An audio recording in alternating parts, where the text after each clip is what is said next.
right, so you put out the first dub album. We're gonna get to that later because that's already pretty huge in the world of music that you put that out. Now, as far as that, one of the main characteristics of dub, and correct me if I'm wrong, is that delay, that echo that they would put in the songs. Yes. And who was the person who invented that? Errol Thompson. E.T. E.T. Okay. Yeah. And where did he get that from? Was it something he just came up with one day, or? No, well, he learned that from going around with a sound system out by Harborview called Elgong. Okay. Elgong was owned by a technician which was somewhat a relative to Errol that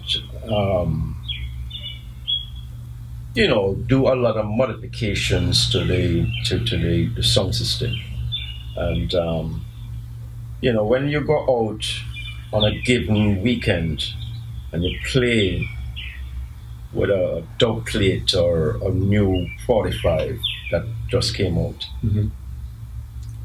people in the audience that hear these recordings or hear these sound effects, they will go crazy. They will like, yeah, forward this and, put up them on and sometimes even bust out a shot. Yeah. And, the idea of actually putting it to commercial use, that whole idea, because I tell you something, we never really had a lot of sound effects back then in the 70s, right?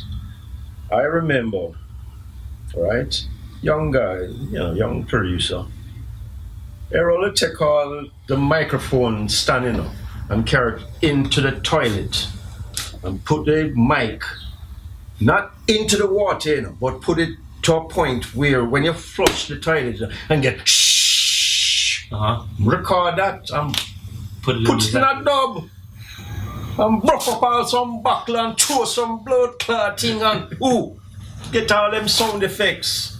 That's crazy. Yes. And that is creativity. Yeah. You understand me? That's not computivity, creativity. Yeah. You understand me? From a very creative format. Yeah.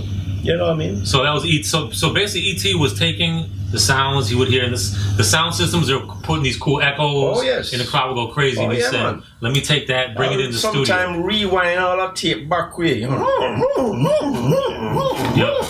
And put all that in a dub, man.